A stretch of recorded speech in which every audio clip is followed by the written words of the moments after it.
Hare Krishna devotees, welcome to day 11 of our Bhakti Vaibhava seminar on Srimad Bhagavatam, Canto 6. And we are in chapter 4, titled the Hansaguya Prayers, and we're continuing on today, beginning with verse 34. First of all, our prayers. Nama Om Vishnu Padaya Krishna Prestaya Bhutale Srimati Bhaktivedanta Swaminiti Namane Namaste Saraswati Deve Gauravani Pracharane Nirvishesha Shunyavadi Paschachade Jatarane Shri Krishna Chaitanya Pramanityananda Shri Advaita Gadadha Shivasadi Gaura Bhaktavrinda Hare Krishna, Krishna Krishna, Hare Hare, Hare Rama, Rama Rama, Hare Hare. Vanchakalpatarubhyascha kripa sindubhya eva cha, patitanam pavanebhyo vaishnavebhyo namo namaha. Srila Prabhupada ki jai. Right, okay, so verse 34. It's the last verse in the, fifth section, which is about the actual Hansaguya prayers themselves. Okay, so verse 34.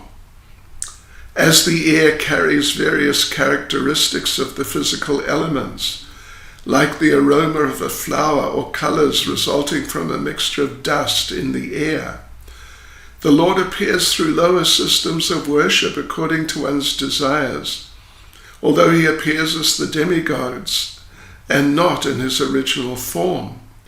What is the use of these other forms? May the original Supreme Personality of Godhead please fulfill my desires. Yes, okay. So there's another lengthy purport here. Let's have a look through. So the impersonalists imagine that the demigods are forms of the Lord. For example, they perform, at least, traditionally, what is called Panchapasana, the worship of 5 particular demigods. Lord Shiva, Durga, Lord Brahma, and couple of others, yes, which, we don't do. They don't believe in the form of the Lord, but in order to do some sort of worship, they imagine some form.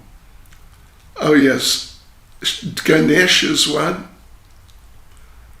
Yes, and the sun god, Prabhupada mentions here, this is Panchapasana, that Vishnu, a form of Shiva, Ganesh, the sun god, and Durga. 1, 2, 3, 4, 5, yeah, that's Panchapasana. But Daksha makes it clear he doesn't want to worship an imaginary form, he wants to worship the real form of the Supreme Personality of Godhead, Lord Krishna. So, second paragraph in this regard, Srila Vishwanath Chakravarti Thakur describes the difference between the Supreme Personality of Godhead and an ordinary living being. And the previous verse actually pointed this out, that some of the Sanskrit is quoted, but I'll just read the translation. The omnipotent Supreme Lord knows everything, but the living being does not actually know the Supreme Personality of Godhead.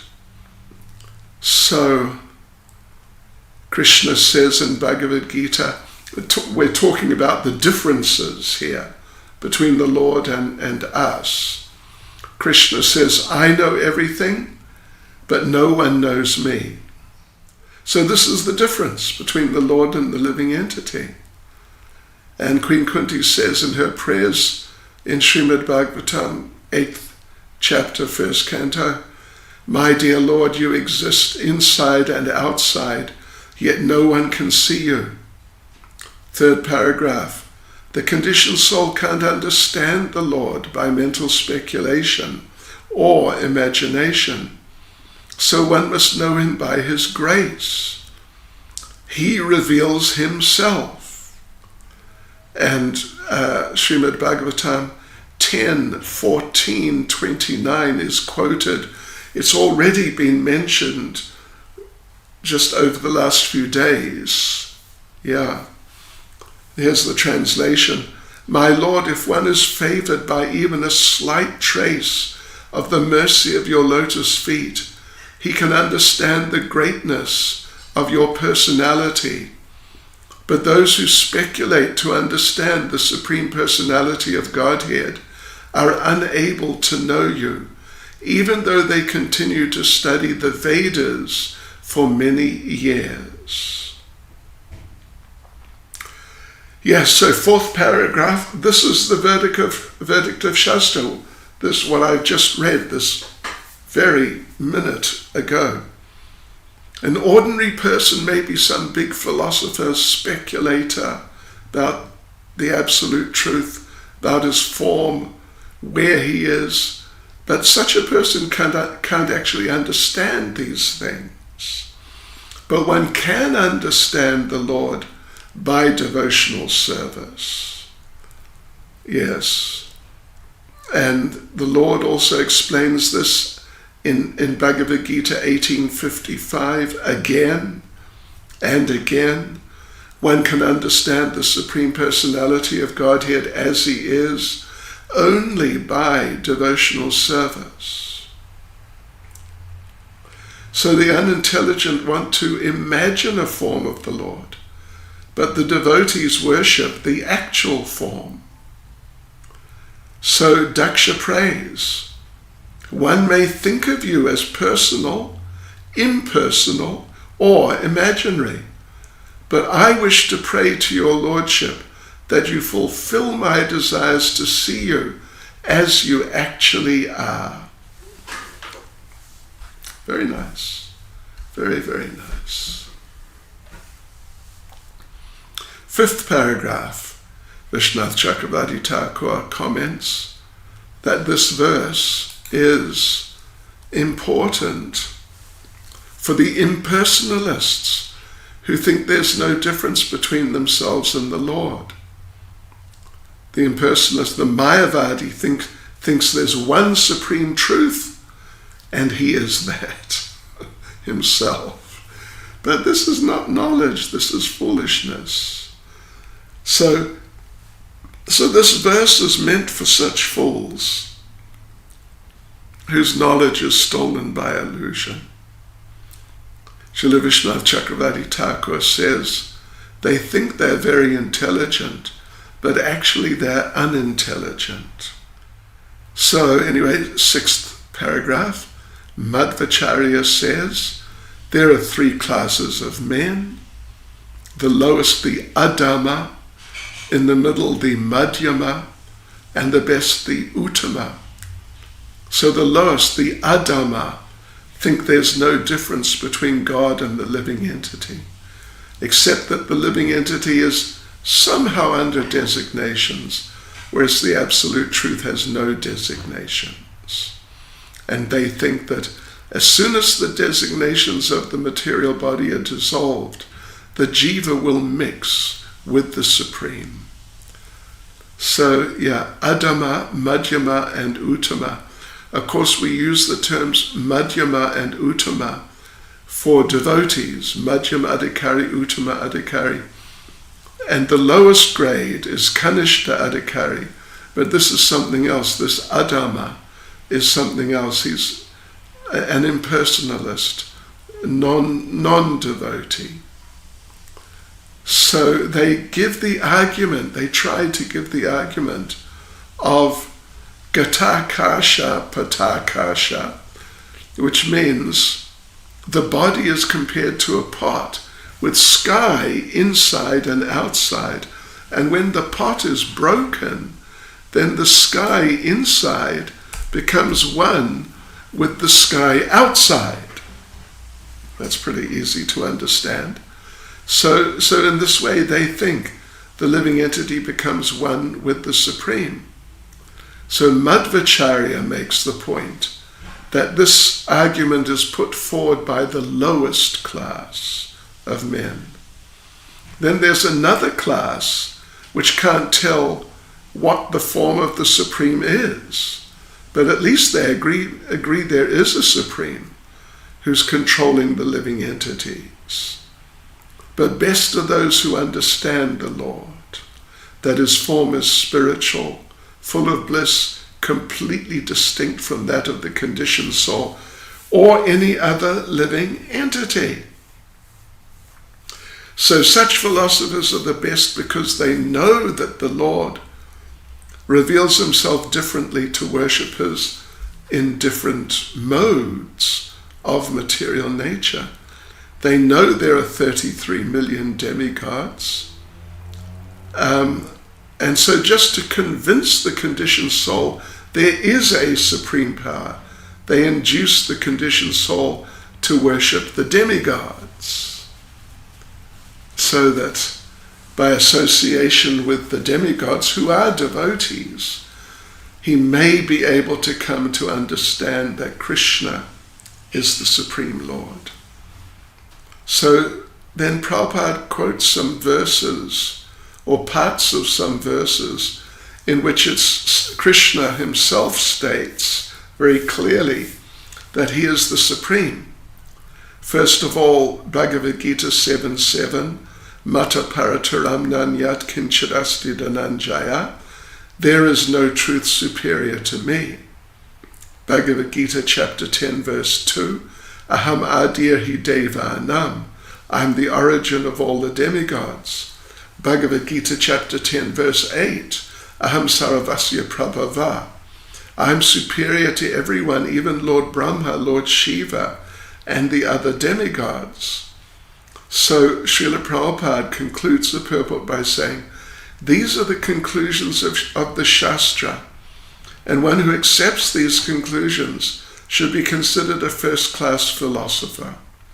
Such a philosopher knows that the Supreme Personality of Godhead is the Lord of the demigods. Okay, so we push on. Now, section 6, the Lord appears to Daksha, verse 35 to verse 54. Yes, okay, so we'll read through the verses first, and then we'll go through again as we normally do. So verses 35 to 39, Sri Shukadev Goswami said, the Supreme Personality of Godhead Hari, who is extremely affectionate to his devotees, was very pleased by the prayers offered by Daksha, and thus he appeared at that holy place known as Agamarshana. O Maharaj Parikshit, best of the Kuru dynasty, the Lord's lotus feet rested on the shoulders of his carrier Garuda, and he appeared with 8 long, mighty, very beautiful arms. In his hands he held a disc, conch shell, sword, shield, arrow, bow, rope, and club. In each hand a different weapon, all brilliantly shining. His garments were yellow and his bodily hue was deep bluish. His eyes and face were very cheerful, and from his neck to his feet hung a long garland of flowers. His chest was decorated with the Kaustubha jewel and the mark of Srivatsa.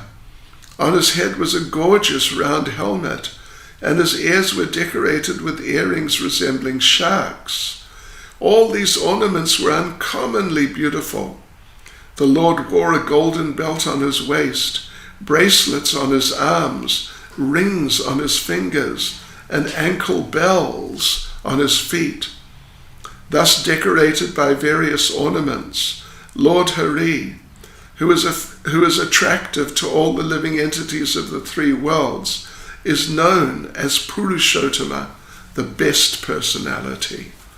He was accompanied by great devotees like Narada, Nanda, and all the principal demigods led by the heavenly king Indra, and the residents of the various upper planetary systems, such as Siddhaloka, Gandharvaloka, and Charanaloka.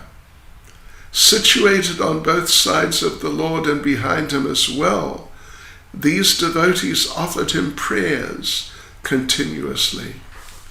Verse 40.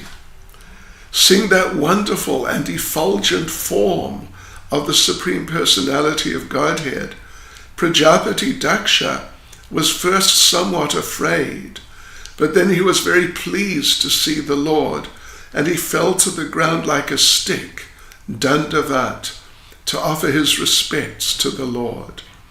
Verse 41.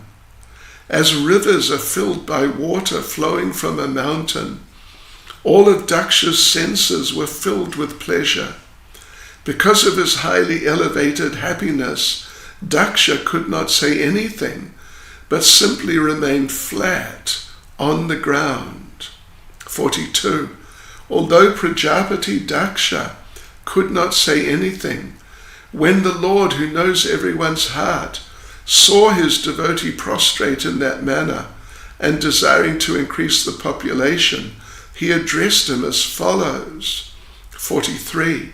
The Supreme Personality of Godhead said, O most fortunate Prachetasa, because of your great faith in me, you have attained the supreme devotional ecstasy.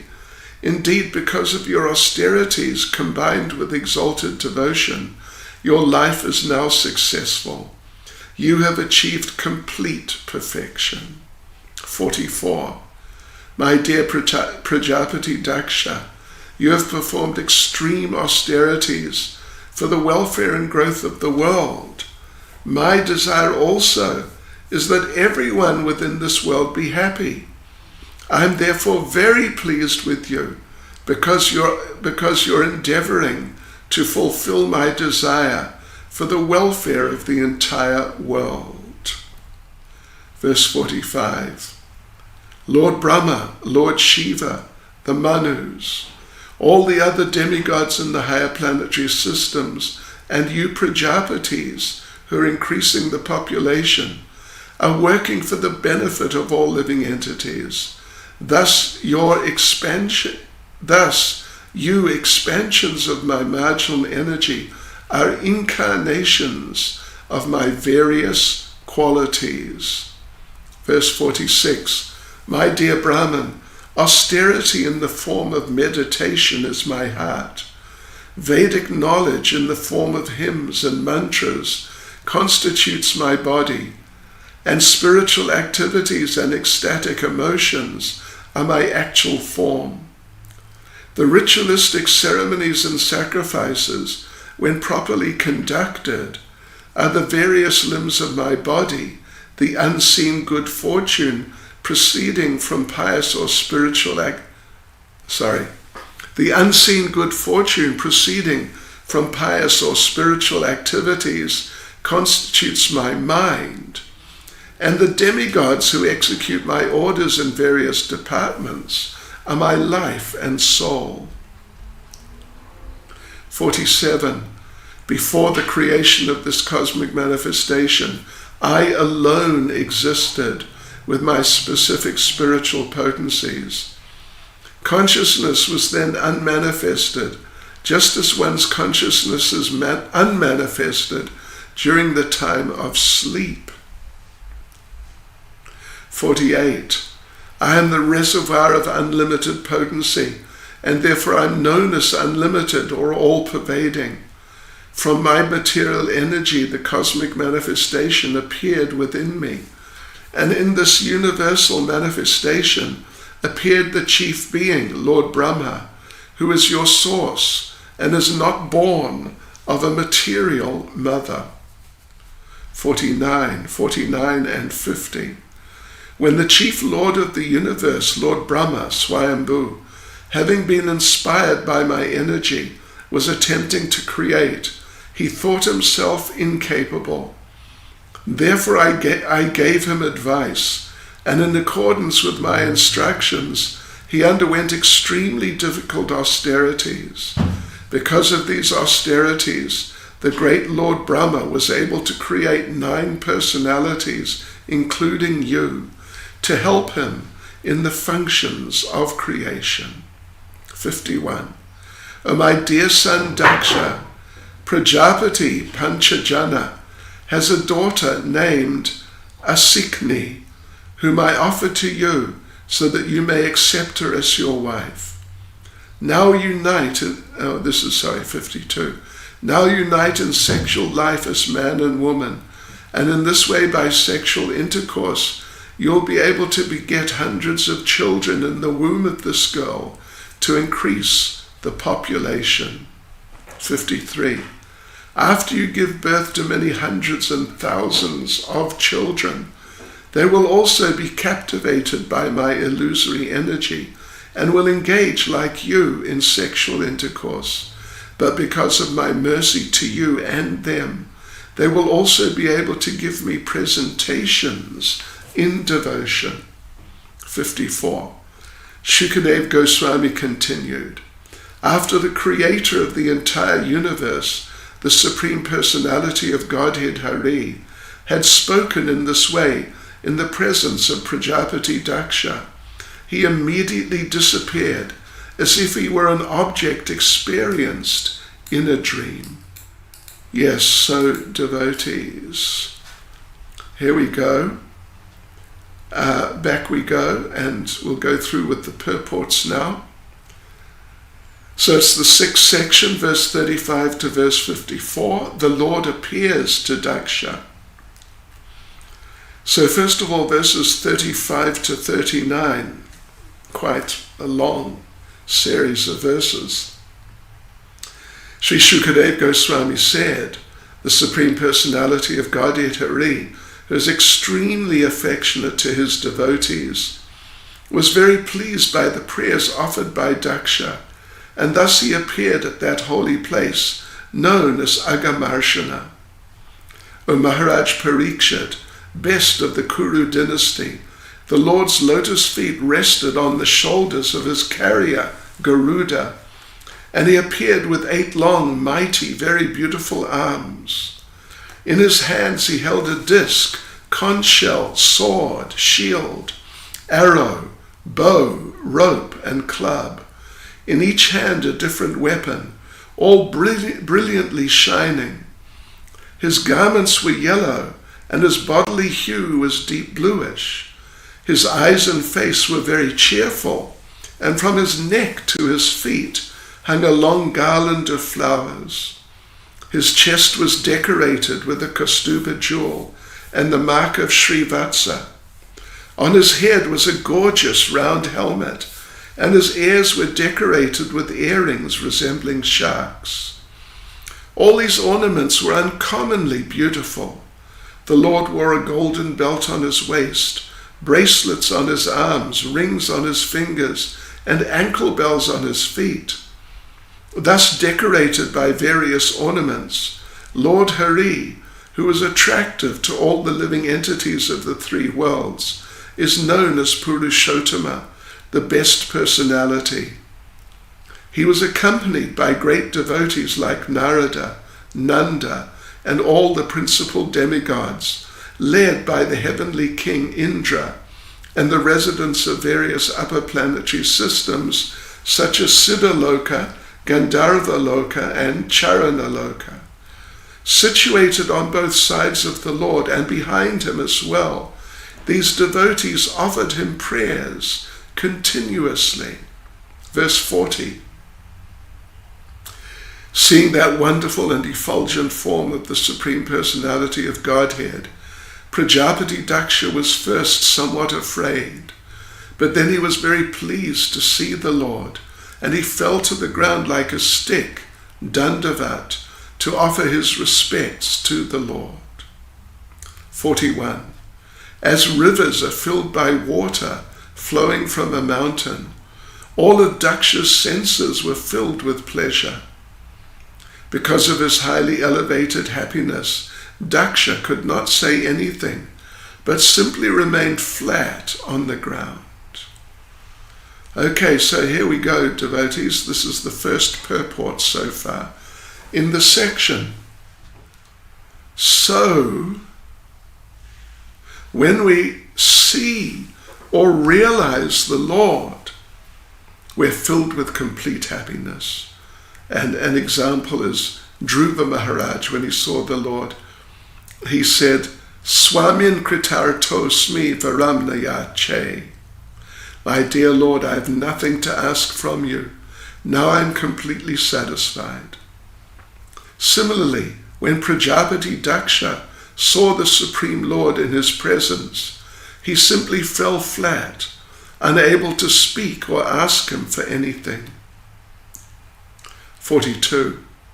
Although Prajapati Daksha could not say anything, when the Lord, who knows everyone's heart, saw his devotee prostrate in that manner and desiring to increase the population, he addressed him as follows. Verse 43. The Supreme Personality of Godhead said, O most fortunate Prachetasa, because of your great faith in me, you have attained the supreme devotional ecstasy. Indeed, because of your austerities, combined with exalted devotion, your life is now successful. You have achieved complete perfection. So short purport by Srila Prabhupada. So the Lord confirms, Bhagavad Gita 8:15, that one achieves the highest perfection when one realizes the Lord. Mamupecha punarjama dukalayama shashvatam napnavanti mahatmana samsadim paramam gata. Which means, after attaining me, the great souls who are yogis in devotion never return to this temporary world, which is full of miseries, because they have attained the highest perfection. Prabhupada concludes the purport by saying, therefore the Krishna consciousness movement teaches one to follow the path toward the topmost perfection simply by performing devotional service. Verse 44. My dear Prajapati Daksha, you have performed extreme austerities for the welfare and growth of the world. My desire also is that everyone within this world would be happy. I'm therefore very pleased with you because you're endeavoring to fulfill my desire for the welfare of the entire world. Yes, okay, so here we have a purport, and it's a fairly pretty substantial one. So Prabhupada explains, after every material dissolution, all the living entities in the material world take shelter in the body of Mahavishnu, and then when the creation happens again, they come out to resume activities. So why does the creation take place in such a way that the living entities are put into conditioned life to suffer the threefold miseries? Good question. So here the Lord tells Daksha, you desire to benefit all living entities, and that's also my desire. So the thing is, the living entities in contact with material nature must be corrected. All the living entities, they're absorbed in mental speculation. They have revolted against the service of the Lord. So they stay ever conditioned, nitya baddha, and take birth again and again.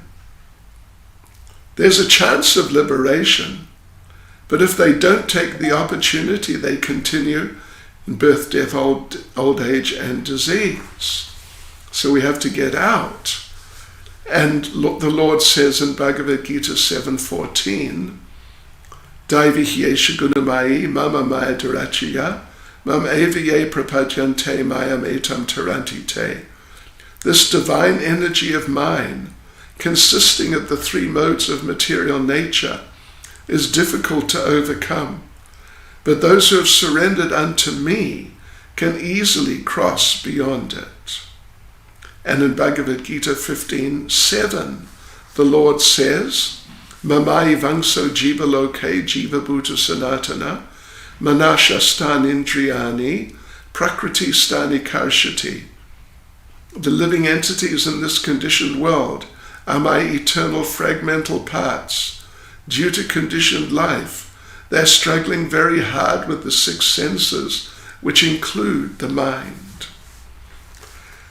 So, the living entities' struggle in the material world is due to the rebellious nature. And unless or until he surrenders to Krishna, he has to continue like that. Second paragraph. So this Krishna consciousness movement is not a fad.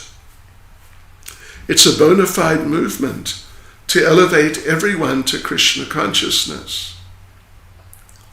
And if one doesn't come to this platform, he must continue in material existence perpetually.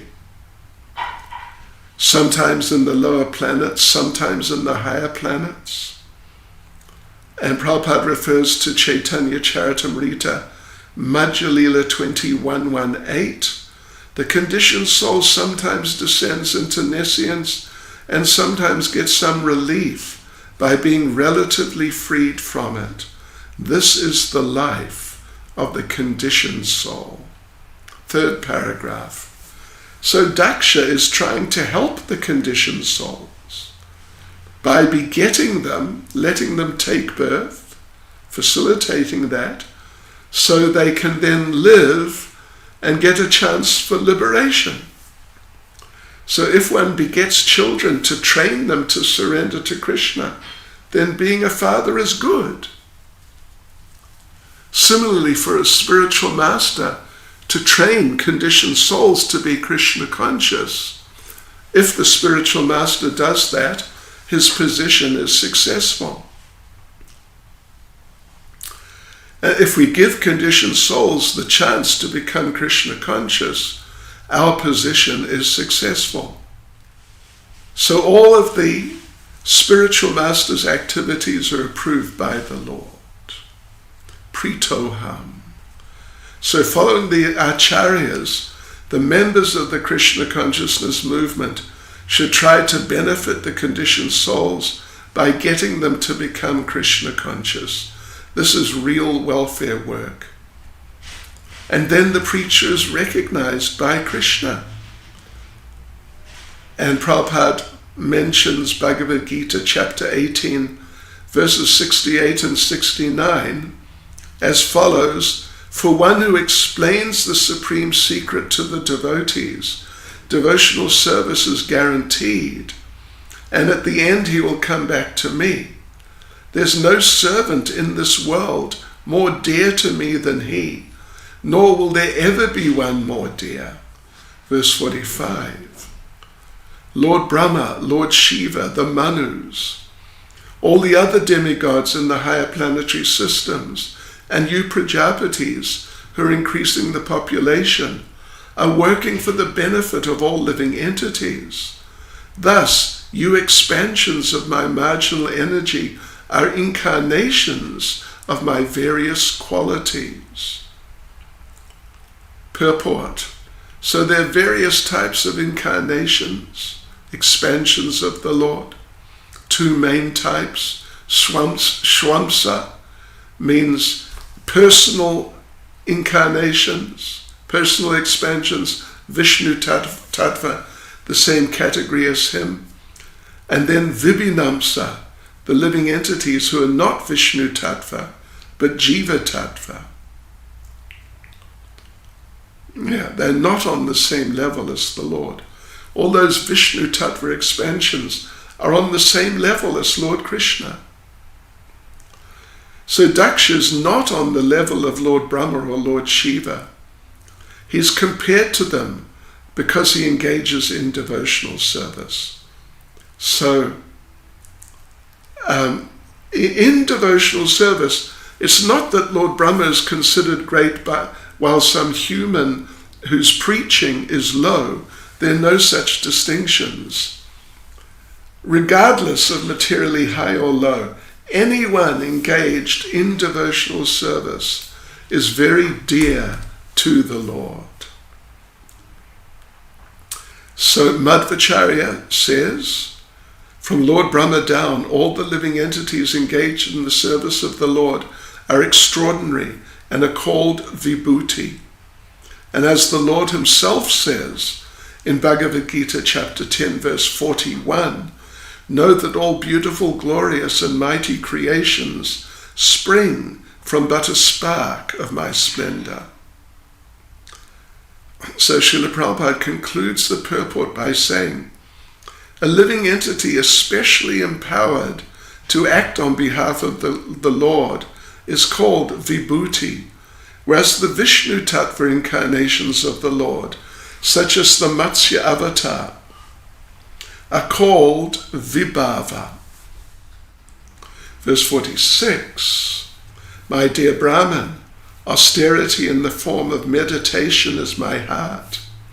Vedic knowledge in the form of hymns and mantras constitutes my body, and spiritual activities and ecstatic emotions are my actual form.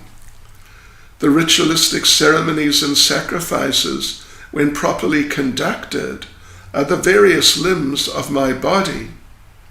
The unseen good fortune proceeding from pious or spiritual activities constitutes my mind, and the demigods who execute my orders in various departments are my life and soul. The purport. So the atheists sometimes argue that since God is invisible to their eyes, so therefore they don't believe in him.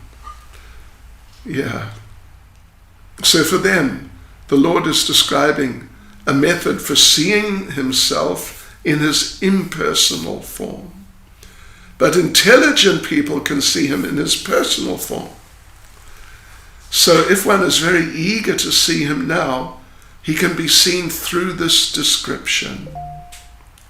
The description in this verse.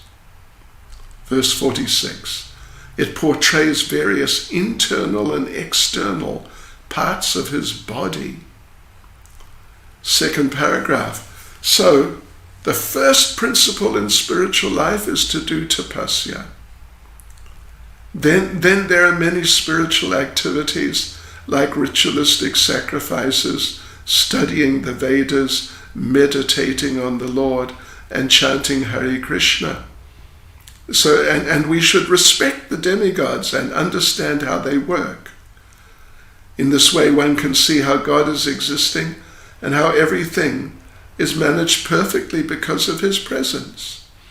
So as he says in Bhagavad Gita chapter 9 verse 10, we mentioned this one yesterday, this material nature is working under my direction, O son of Kunti, and it's producing all moving and non-moving beings. By its rule, this manifestation is created and annihilated again and again. So if you can't see the Lord in his incarnations, you can see him in his impersonal feature, according to the direction of the Vedas, by seeing the activities of material nature and seeing them in relation to him. Third paragraph. So anything done under the direction of the Vedas is dharma, as the Yamadutas say. They just said, actually, in Srimad Bhagavatam, just a few days ago, we read this, 6.1.40. That which is prescribed in the Vedas constitutes dharma, the religious principles, and the opposite of that is irreligion. The Vedas are directly the Supreme Personality of Godhead Narayan and are self-born. This we have heard from Yamaraj. So, fourth paragraph, there's a quote from Srila Madhvacharya. This is the translation Prabhupada gives. The various demigods are all acting under the protection of the Supreme Personality of Godhead. And according to their various actions, the demigods are differently named. 47. Before the creation of this cosmic manifestation, I alone existed with my specific spiritual potencies. Consciousness was then unmanifested, just as one's consciousness is unmanifested during the time of sleep. This reminds us of a verse in the second canto. Yeah. Aham evasam eva gre nanya sarasat para. In the beginning there was me. Now everything is maintained by me. And when everything is finished in the end, I will remain. So anyway, the word aham indicates a person. And the Katha Upanishad explains, Nityo nityanam chaitanas chaitananam, eko bahunam yo vidadati kamam. That there are two categories of eternal beings. One category has one member, the other category has an unlimited number. And that one is fulfilling the desires of the many since time immemorial. Yes. So he's a person, but he also has impersonal features. And this is drawn out in Bhagavatam, 1st Canto, Chapter 2, verse 11. Vedanti tat tattva vidas, tattvam yaj jnanam advayam, brahmeti paramatmeti, bhagavan iti shabdyate. Learned transcendentalists who know the absolute truth call this non-dual substance Brahman, Paramatma, or Bhagavan. So before creation, only Bhagavan existed. Then after creation, the Supersoul and Brahman were there. And the Lord, the supreme cause of creation, he can only be understood by Bhakti Yoga, devotional service, not by mental speculation, not by meditation. All those processes came about after the creation. So in that sense, the impersonal and localized conceptions of the Lord are more or less materially contaminated. So therefore, the real spiritual process is Bhakti Yoga or devotional service. Bhakti Mam Abhijanati. Only by devotional service can I be understood. So before creation, the Lord existed as a person. And when Daksha saw him as a person, he actually experienced the meaning of the word aham through devotional service. Second paragraph. Actually, every person is eternal. The Lord says that he existed as a person before creation. He'll continue existing after annihilation as a person. So he's a person eternally.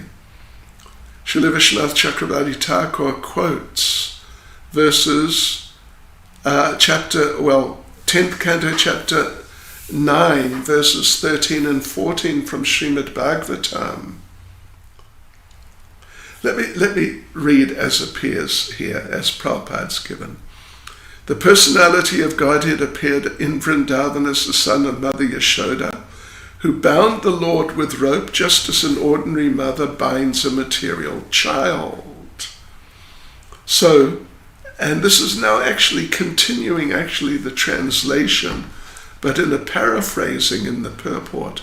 There are no divisions of eternal or internal for the form of the Lord. But when he appears in his own form, the unintelligent think that he's an ordinary person.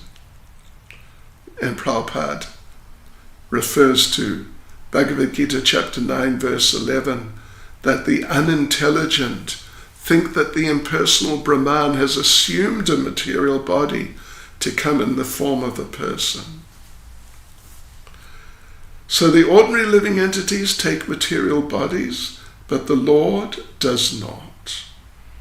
Since he is supreme consciousness, which is here stated as Samgyana Matram, the original consciousness, Krishna consciousness, since this was unmanifested before creation.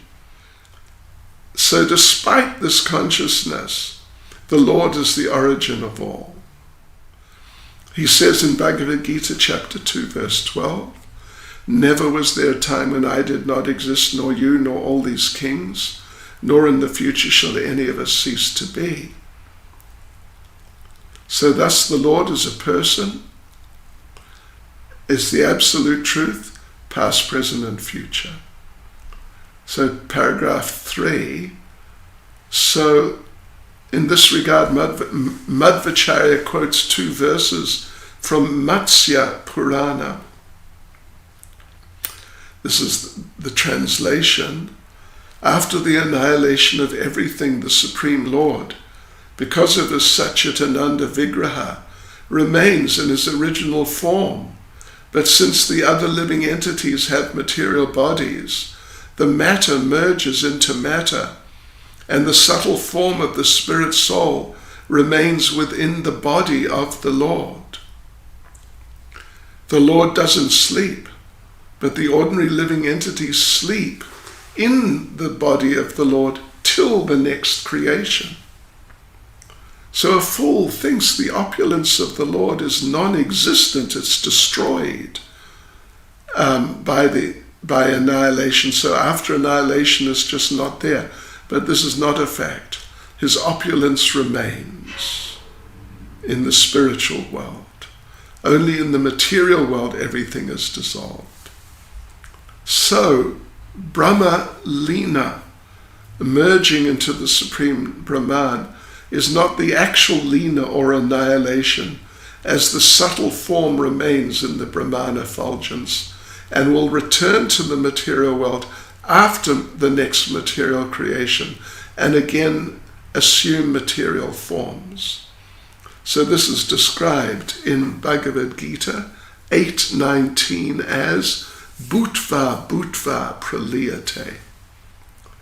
Prabhupada concludes the purport by saying, when the material body is annihilated, the spirit soul remains in a subtle form, which later assumes another material body. This is true for the conditioned souls, but the Supreme Personality of Godhead remains eternally in his original consciousness and spiritual body. Verse 48, I am the reservoir of unlimited potency, and therefore I am known as unlimited or all-pervading. From my material energy, the cosmic manifestation appeared within me, and in this universal manifestation appeared the chief being, Lord Brahma, who is your source and is not born of a material mother. So this is the Lord, of course, and he's speaking to Daksha that Lord Brahma is your source, and Lord Brahma is not born of the material mother. So anyway, this is a description of the history of material creation. First cause is the Lord, then from him comes Brahma, who takes charge of the affairs of the universe within the material energy. So therefore Brahma is the cause of the material creation in that sense. So the entire cosmic manifestation is described here as Guna Vigraha, the form of the Lord's qualities. So from the cosmic universal form, the first creation is of Lord Brahma. He is the cause of the living entities. So in this regard, Madhvacharya describes the unlimited attributes of the Lord. That the Lord has innumerable potencies, all of which are unlimited. Therefore the Lord himself and all his qualities, forms, pastimes and paraphernalia are also unlimited. Because Lord Vishnu has unlimited attributes, he is known as Ananta. 49 to 50. Verses 49 and 50. When the chief lord of the universe, Lord Brahma, Swayambhu, having been inspired by my energy, was attempting to create, he thought himself incapable. Therefore I gave him advice, and in accordance with my instructions, he underwent extremely difficult austerities. Because of these austerities, the great Lord Brahma was able to create 9 personalities, including you, Daksha, to help him in the functions of creation. So there's a short purport here. Nothing's possible without tapasya.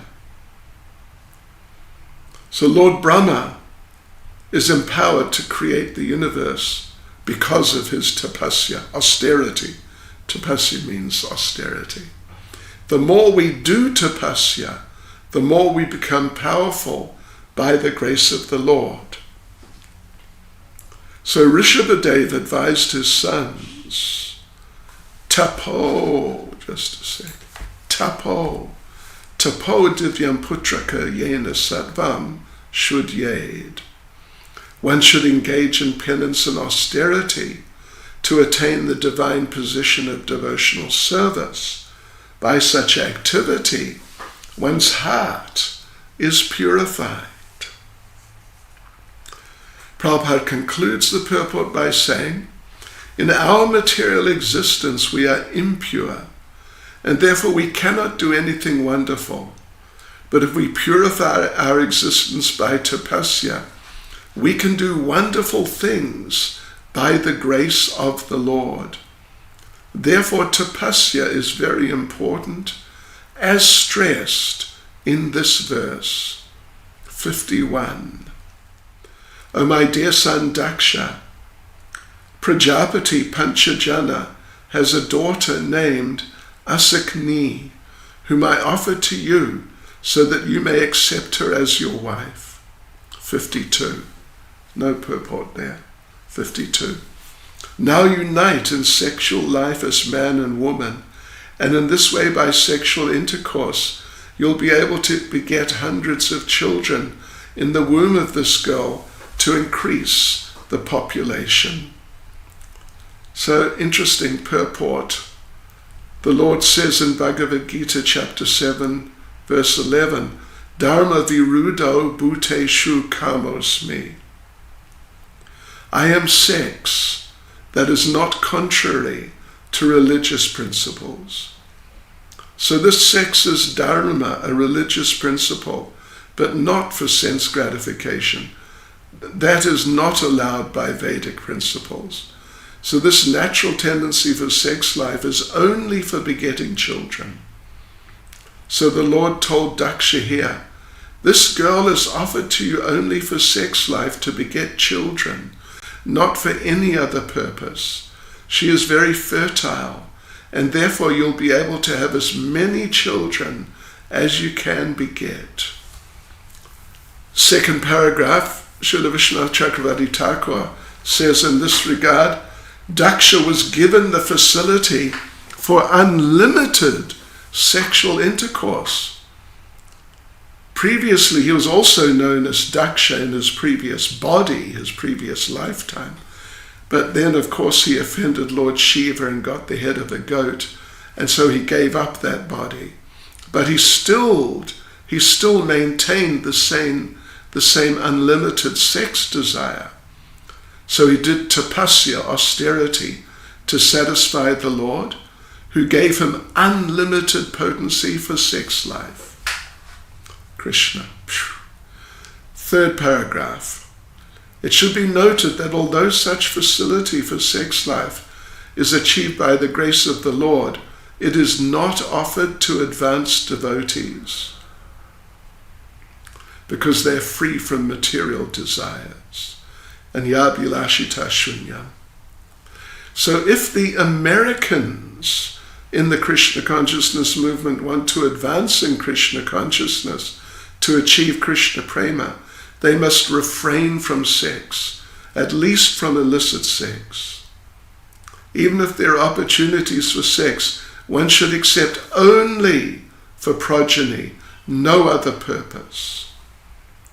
Kardama was also given that facility, but he only had a slight desire for it. So after begetting children with Devahuti, he became completely renounced. So the purport is that if we want to go back to Godhead, we must voluntarily refrain from sex and only accept sex as much as needed, not unlimitedly. And if you don't need it, don't accept it. Fourth paragraph. We shouldn't think that Daksha got the favor of the Lord in the form of facility for unlimited sex. No, no, no, no. So later we'll see Daksha commits offense again at the lotus feet of Narada Muni. So therefore, although sex is the topmost enjoyment in the material world, and although one may get facility for it by the grace of the Lord, it entails the risk of offense. So Prabhupada concludes the purport by saying, Daksha was open to such offenses, and therefore, strictly speaking, he was not actually favored by the Supreme Lord. One should not seek the favor of the Lord for unlimited potency in sex life. Verse 53, after you give birth to many hundreds and thousands of children, they will also be captivated by my illusory energy and will engage like you in sexual intercourse. But because of my mercy to you and them, they will also be able to give me presentations in devotion. In verse 54, Shukadev Goswami continued, after the creator of the entire universe, the Supreme Personality of Godhead, Hari, had spoken in this way in the presence of Prajapati Daksha, he immediately disappeared as if he were an object experienced in a dream. Hare Krishna. That is the end of the 4th chapter. Tomorrow we will begin the 5th chapter.